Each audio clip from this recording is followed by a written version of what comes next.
Welcome to Relish Books. Today's poetry highlight is going to be about Walt Whitman's Leaves of Grass.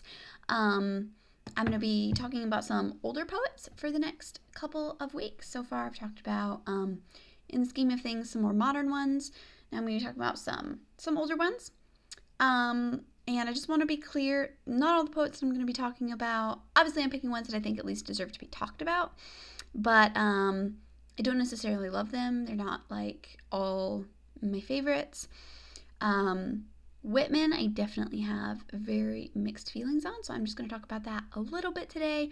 I'm probably not going to say anything that hasn't already been said because he is a very controversial figure.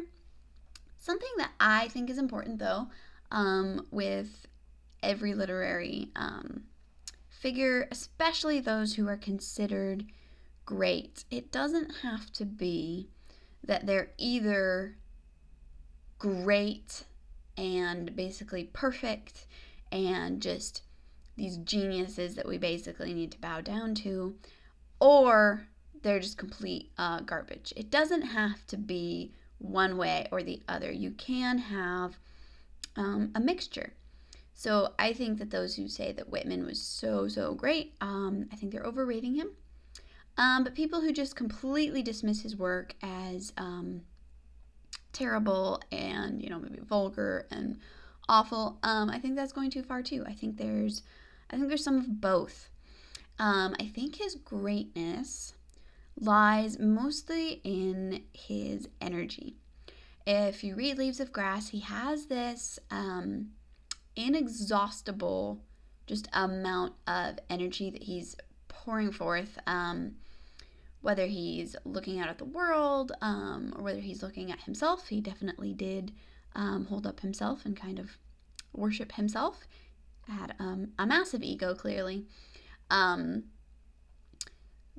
he's always so excited. And even in his more tragic poetry, like I think some of his Civil War poetry is some of his best work because he's not necessarily talking about himself all the time.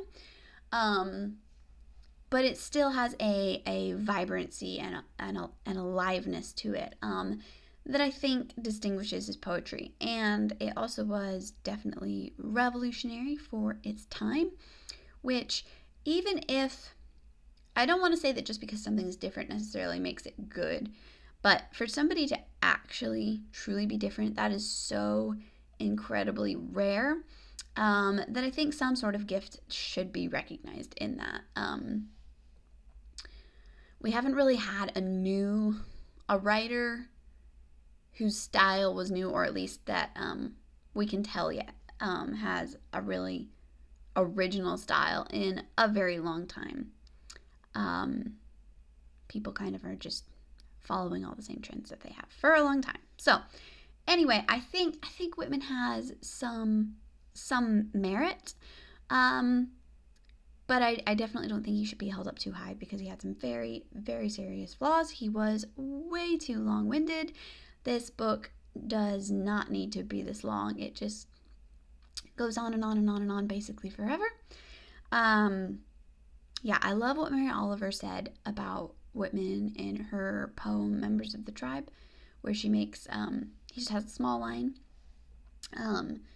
She says, Whitman falling through the sleeve of ego.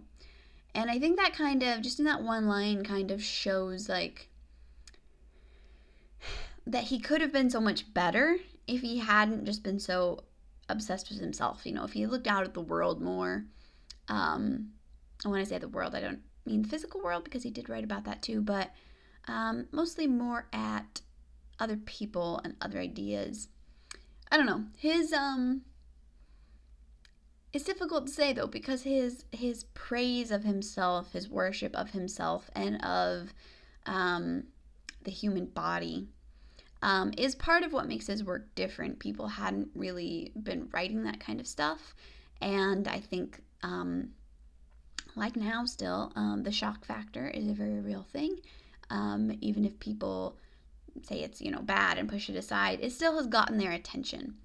And I'm not saying that's a good thing, but I do think that is part of what has given Whitman his voice and his influence. So yeah, I do think that there are passages in Leaves of Grass that are inappropriate, that are very overly sensual.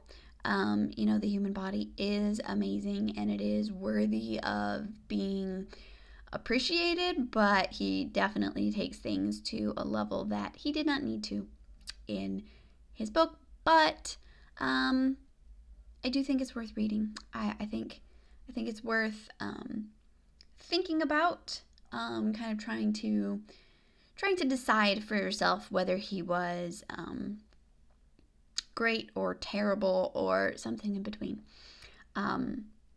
I honestly, if I'm being totally honest, I cannot even remember if I have made it all the way through this. I've tried several times. I know I've made it through the first sections,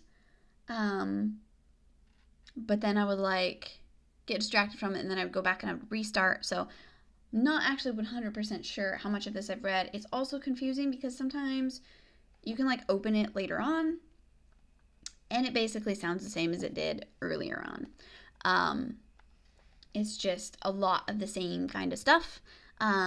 Whitman published the first few poems of this collection, and then he didn't really write anything new. He just kept adding to it and releasing new editions for the rest of his life.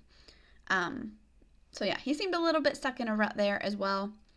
But something that's also interesting is that it seems to be a lot of the time the artists who had some of the biggest problems and some of the most controversial work in their time have gone on to become the most famous in our day.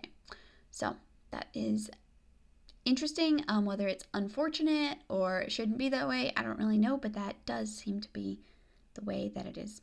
So those are a couple thoughts on Whitman. Again, probably not super original. I just wanted to kind of say I'm somewhere in the middle. I'm not a fan and I'm not a hater. So let me know what you think. Next week, I will probably be talking about Emily Dickinson. So thanks for watching. I will see you next time. Bye.